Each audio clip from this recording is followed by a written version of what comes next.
안녕하세요, 쌤통쇼입니다. 소설 삼국지 연의를 읽어본 사람이라면 조조와 유비, 손권의 이름을 모르는 사람은 없습니다. 후한 말에 중원의 패권을 두고 수많은 영웅들이 서로 다퉜지만 결국엔 대부분 조조에 의해 평정되었고 이후 위초고 삼국 정립을 통해 진정한 삼국시대로 들어서게 됩니다. 그런데 삼국 정립이라고 해서 균등한 분할이 이루어진 건 아니었는데, 예를 들면 위나라가 위치한 중국 북부의 화북지역은 위나라가 생기기 이전부터 개발이 많이 이루어졌고 농경지가 많아 그것을 기반으로 풍부한 생산력이 뒷받침이 되던 곳이었습니다. 애초에 정치, 경제, 사회 중심부로 자리 잡은 지 오래된 지역이었습니다. 그런데 오나라가 세워진 장강유역은 삼국시대만 하더라도 위나라와 비교했을 때 농경의 기반이 제대로 갖추어진 곳이 아니었고, 그 당시 오나라 지역에 있었던 소수민족들이 오나라 정권에 순종하기를 거부하고 있는 미개척지대였습니다. 그렇게 되다 보니까 오나라는 인구와 생산력 면에서 위나라에 크게 뒤처졌고, 이는 국력과 군사력의 차이로 이어졌습니다. 삼국시대 연구자들은 당시 중국 전체의 인구와 생산력을 비교할 때 조조의 위나라가 천하의 60% 이상을 장악했고 나머지 40%를 오나라와 총나라가 나눠 가진 상태였다고 봅니다.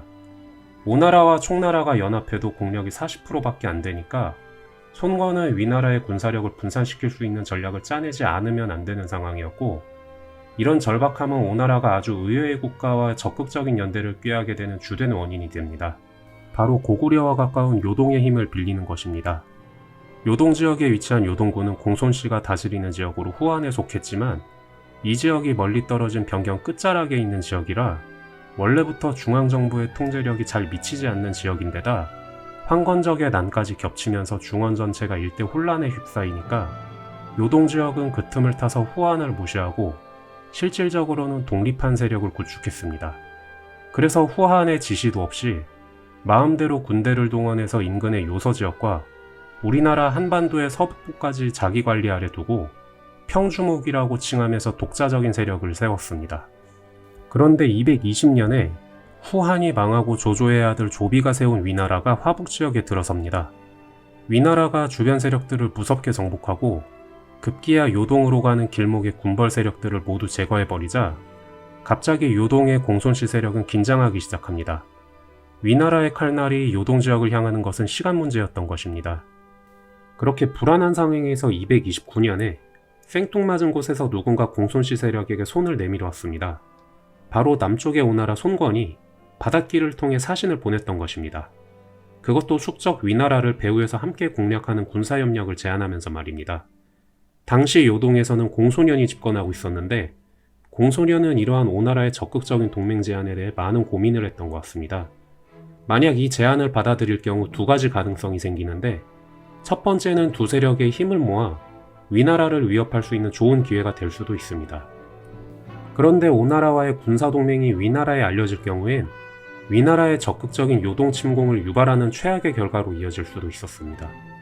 그래서 요동은 오나라에 사신을 보내면서 겉으로는 자기들이 오나라의 신하임을 자처하면서 단비가죽과 말을 바치면서 굽신거렸지만 뒤로는 몰래 오나라 수도 건업의 동정과 군대, 무기 상황 등을 살피며 오나라가 믿을 만한 국가인지 계산했습니다. 그런데 이러한 애매한 분위기를 제대로 간파하지 못한 손권은 공소년의 사신이 오나라에 오자 크게 기뻐했습니다. 급기야 손권은 공소년과의 군사동맹을 기정사실화하고 233년에 장미, 허안 등의 고위관리와 더불어 400명 규모의 사절단, 그리고 1만 명이나 되는 군대를 배에 태워서 요동으로 보내기로 결정합니다. 공소년에게 선물로 줄 진귀한 보물들을 가득 실은 배도 함께였습니다. 밀당에는 전혀 소질이 없는 손권이었습니다. 사실 요동 공손씨와의 동맹은 오나라의 입장에서 보자면 큰 도박이었습니다. 오나라에서 요동으로 가는 항로는 멀기도 했지만 당시의 항해 기술이나 목조 선박의 구조적 한계로 인해 깊은 바다에서 항해하기는 어려웠습니다. 그래서 지금처럼 태평양, 대서양을 건너 곧바로 목적지로 가는 것이 아니라 연안을 따라 목적지로 이동하는 방식이었고, 결국 요동과 오나라 사이에 있는 위나라 연안을 지나가게 될 수밖에 없는 상황이었습니다. 이렇게 되면 배 타고 요동에서 오나라를 왕래하는 것은 목숨을 건 아슬아슬한 여행이었습니다. 실제로 바로 전년도인 232년 9월에 요동에 다녀오던 오나라 사신단의 선박들이 바다에서 풍랑을 만났고, 이때 우두머리였던 주하가 탔던 배가 위나라 해안에 표류해버리고 말았습니다. 주하는 위나라 장수였던 전이에게 붙잡혀 곧바로 참살당했습니다. 그러나 사실 이보다 더 근본적인 불안 요소는 요동의 공소년이었습니다. 당시 오나라 중신들은 대부분 공소년이 과연 믿고 함께 연대할 수 있을 만한 인물인지 여부에 대해 크게 의심하고 있었습니다. 오나라의 유명한 대신인 장소라는 사람은 손권에게 요동을 제발 믿지 말라고 돌직구를 날리기도 했습니다. 장소의 지적대로 공소년의 변심도 걱정이었지만, 만약 그가 갑자기 오나라의 비역조적으로 나오거나 배반할 경우에 남쪽으로 멀리 떨어진 오나라로서는 딱히 복수할 방법이 없었습니다. 거기다가 요동의 일개 군벌에 불과한 공소시 세력에게 너무 과도한 기대를 거는 것 같기도 해서 오나라의 대신들은 대부분 손권에게 결사반대를 외쳤으며, 설령 보내더라도 사절단 규모를 크게 줄여야 한다는 점을 거듭 간언했었습니다. 그런데 손권은 막무가내였습니다. 장소의 간언을 들은 손권은 감정을 주체하지 못하며 한 손으로 칼을 만지면서 내 말을 안 들으면 다 죽여버리겠다고까지 했습니다. 이처럼 손권이 고집스럽게 추진한 결과로 꾸려진 대규모 사절단은 드디어 여러 척의 배를 나눠 타고 요동을 향해 출발했습니다. 그러나 이러한 손권의 확신 속에 해피엔딩을 꿈꾸며 항구를 떠난 400여 명의 사절단 앞에는 크나큰 비극이 기다리고 있었습니다. 233년 오나라의 대규모 사신단은 긴 항해 끝에 요동반도에 상륙했습니다.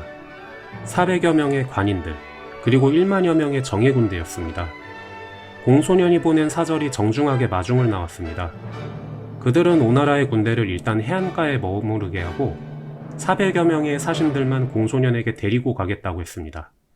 책임자였던 오나라의 장미와 허아는 조금 꺼림직한 느낌이 들었지만, 일단 그들의 권유에 따라 병력들을 해안가에 머물게 한 뒤 사절단 일행과 함께 공소년을 만나러 길을 떠났습니다. 한편 고향 땅에서 말리나 떨어진 낯선 해안가에 머물게 된 오나라 1만 병사들은 해안가에 수경지를 만들고 명령을 기다리고 있었습니다. 그러나 사흘이 지나고 일주일이 지나도 장미 등의 지휘부로부터 아무런 기별이 오지 않았습니다. 그렇게 차가운 바닷바람을 맞으며 떨고 있던 어느 날 밤, 갑자기 한 무리의 군부대가 해안가로 접근해 오더니 급기야 오나라 군영을 기습적으로 공격하기 시작했습니다. 바로 공소년이 보낸 군대였습니다. 오군은 황급히 진용을 갖춰 대응했지만 갑작스러운 기습에 상당한 피해를 입을 수밖에 없었습니다. 거기다가 멀리서 점점 더 많은 적군이 몰려오는 것을 보게 된 오군은 바닷가에 정박해 있던 자신들의 배로 허겁지겁 이동하여 요동반도를 떠날 수밖에 없었습니다. 그렇다면 양평으로 공소년을 만나러 갔던 오나라 사절단의 운명은 어떻게 됐을까요?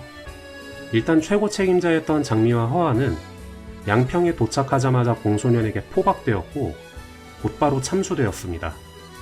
이들은 각각 오나라의 태상과 집구모라는 높은 관직을 맡고 있던 관리였으나 허무하게 목숨을 잃고 말았고, 공소년은 이들의 잘린 목을 잘 포장해서 위나라 조정에 보냅니다. 정말 비극적인 결말인데, 그럼 왜 요동은 이런 식의 극단적인 선택을 했을까요? 그것은 바로 요동은 위나라하고 오나라의 갈등이 심하면 심할수록 더욱 유리한 입장이 되는 위치에 있기 때문입니다. 오나라와 위나라의 대립이 심해질수록 요동 지역이 자연히 위나라의 관심에서 멀어질 수 있기 때문입니다. 그래서 오나라에게는 겉으로 공동애적인 위나라를 치자고 하여 싸움을 부추기면서도 적극적인 위나라 공략은 의도하지 않았던 것입니다. 근데 순진한 손권은 그것도 모르고 공소년에게 보다 적극적인 연대와 협공을 제안했습니다. 그런데 오나라의 적극적인 구애는 요동 세력에게는 매우 부담스러운 것이었고, 이런 상황이 계속되면 요동 지역이 위나라의 최우선 타겟이 될 위험이 있었습니다. 그래서 요동 세력은 일단 오나라에 사신단을 보내 신하로서의 예를 갖추는 척 하면서, 한편으로는 오나라가 과연 위나라에 대적할 만한 역량을 갖추었는지 그 군대와 무기, 그리고 수도의 동정 등을 먼저 살피게 했습니다. 사신단이 내린 결론은 오나라는 미약하여 위나라에 대적하기 어렵다는 것이었습니다. 그래서 요동 세력은 오나라보다는 위나라와 친하게 지내기로 마음먹고 결국 오나라 사절인 장미, 허안의 목을 베어 위 조정에 보냈던 것입니다. 아무튼 요동 세력은 장미와 허안을 없앴으니 나머지 오나라의 400여 명에 달하는 사절단에 대한 처리가 남았습니다.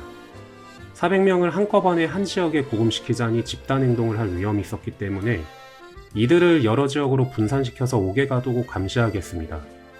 그런데 이렇게 하더라도 지역에 따라서는 관리가 소홀한 곳도 생길 수도 있었고, 결국엔 진단, 장군, 두덕, 황강이라는 4명의 오나라 측 사신단이 성벽을 넘어서 탈출했습니다.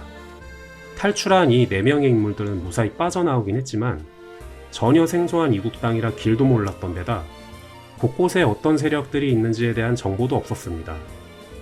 배 타고 오나라에 돌아가려고 했지만 배는 이미 해안에 정박해 있던 병사들이 타고 도망간 상태였고, 설령 배가 있다고 하더라도 자기들 4명에서 배를 몰 능력도 없었고, 능력이 있다 해도 연안 따라 오나라로 가는 길목에서 다시 위나라에 체포될 가능성이 있었습니다. 결국 4명은 동쪽으로 계속 이동했습니다. 이때 장군이라는 인물은 무릎에 종기가 생겨서 두덕이 부축하여 함께 갔으나 결국 일행을 도저히 따라가지 못하게 되었습니다. 그래서 장군과 두덕은 산속에 숨어있게 되었고, 진단과 황강은 동쪽으로 계속 이동하게 되었습니다. 두 사람은 헤어진 옷차림에 엉망인 몰골로 들판과 산속에서 과일, 나물 등을 채집해 먹으며 밤중에 몰래 이동했습니다. 몰골은 말 그대로 만리타국을 떠도는 거짓골이었습니다. 진단과 황강은 장군, 두덕을 놔두고 며칠 만에 드디어 요동 세력의 동쪽 경계에 다다랐습니다. 국경의 건너편에 이르자 중국의 성곽과는 사뭇 다른 형태인 견고한 돌로 들여쌓은 성체 하나가 모습을 드러냈습니다. 진단과 황강이 황급히 근처로 달려가서 문을 열어달라고 소리 지르자 잠시 후 성문이 열리고 그곳 관리로 보이는 사람들이 나타났습니다. 그들은 머리에 새깃털로 장식된 모자를 쓰고 붉은 바탕에 알록달록 무늬가 새겨진 긴 두루마리를 입고 있었는데, 오나라에 살던 진단과 황강은 한 번도 본 적이 없는 희한한 행색이었습니다. 이렇게 진단 등의 오나라 사절단은 봉손씨의 동쪽에 인접한 나라, 어디였을까요? 바로 고구려에 닿았던 것입니다. 이렇게 오나라와 고구려 사이의 인연이 우여곡절 끝에 이루어지게 되는데, 이러한 첫 인연이 다음에 어떤 양상으로 계속될지 다음 2부에서 더욱 자세하게 소개해드리도록 하겠습니다. 추천과 구독 부탁드리며 이만 영상을 마치도록 하겠습니다. 감사합니다.